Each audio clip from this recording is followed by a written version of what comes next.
Dear students, इस वाली video में हम बात करेंगे Tanishka Yadav, a girl from Haryana who topped the NEET examination 2022 and scored 715 out of 720।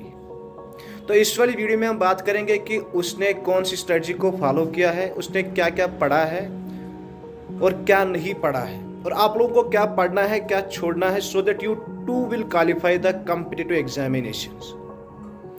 तो उसने बहुत सारी वीडियोस में क्या कहा है वो वीडियोस भी मैं आपके साथ शेयर करूंगा, तो बने रहे हमारे साथ। So welcome to our channel math and science classes. Sir NEET में तो प्राइमरीली उसमें एनसीईआरटी पे ज़्यादा फोकस होता है। तो सबसे पहले तो फिजिक्स पे एनसीईआरटी इतना इम्पोर्टेंट नहीं है, तो आप उसको स्किप कर सकते हो।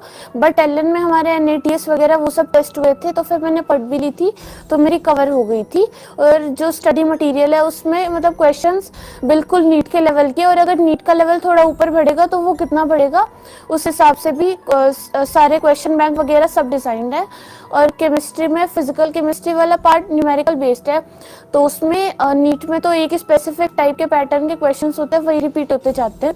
तो उसमें भी काफ़ी सारे प्रीवियस ईयर क्वेश्चंस और एक्सरसाइज 1 एक्सरसाइज 3 वो सब स्टडी मटेरियल में प्रोवाइडेड है। तो फिजिकल केमिस्ट्री में भी स्टडी मटेरियल इनफ है। और उसके बाद अगर इनऑर्गेनिक की बात करें तो इनऑर्गेनिक में मतलब बहुत ज़्यादा वास्ट है, उसमें इतने सारे एनसीईआरटी में इतने सारे डेटास है, वो आपको मेरे अकॉर्डिंग तो तभी करने चाहिए वो डेटास वगैरह सब लर्न, तब आपको लग रहा है कि मतलब जो इसका बेसिक्स वगैरह सब कॉन्सेप्ट्स है वो मुझे आते हैं।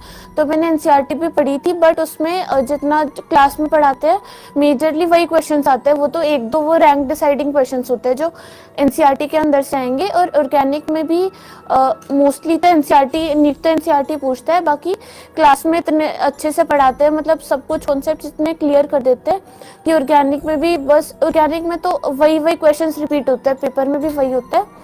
तो ऑर्गेनिक में भी ऐसा मतलब जो क्लास में पढ़ाते हैं उसी को फॉलो करेंगे तो हो जाएगा।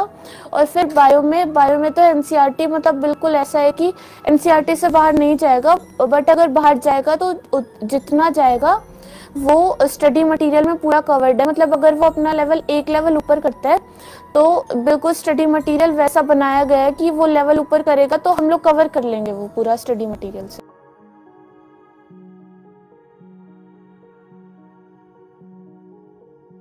उसने जो main points regarding the NEET examination के बारे में कहा वो यह है कि उसने एनसीईआरटी मटेरियल या एनसीईआरटी को 2 बार रिपीट किया है, मतलब कि उसने एनसीईआरटी को 2 बार पढ़ा है।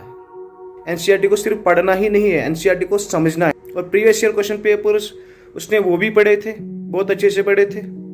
और उसका कहना है कि जो प्रीवियस ईयर क्वेश्चन पेपर उसमें जो क्वेश्चन आए हैं तो बस उसी टाइप के क्वेश्चन आते रहते हैं, बस उसी टाइप के क्वेश्चन को करने हैं। उसका कहना है कि उसके पेरेंट्स उसको कभी नहीं प्रेशराइज करते थे कि आपको नीट क्वालिफाई करना है। बस उसका मानना ये है कि उसको अपने पेरेंट्स कहते थे कि आप जस्ट फोकस करो, अपना बेस्ट दो।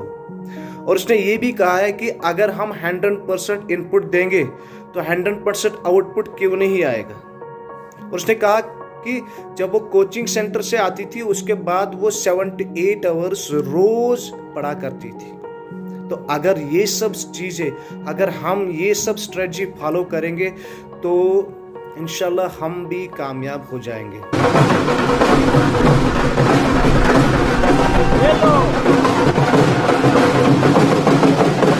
So it was all about the NEET topper. Hope you enjoyed the video. See you in the next video. Till then, goodbye and Khuda Hafiz.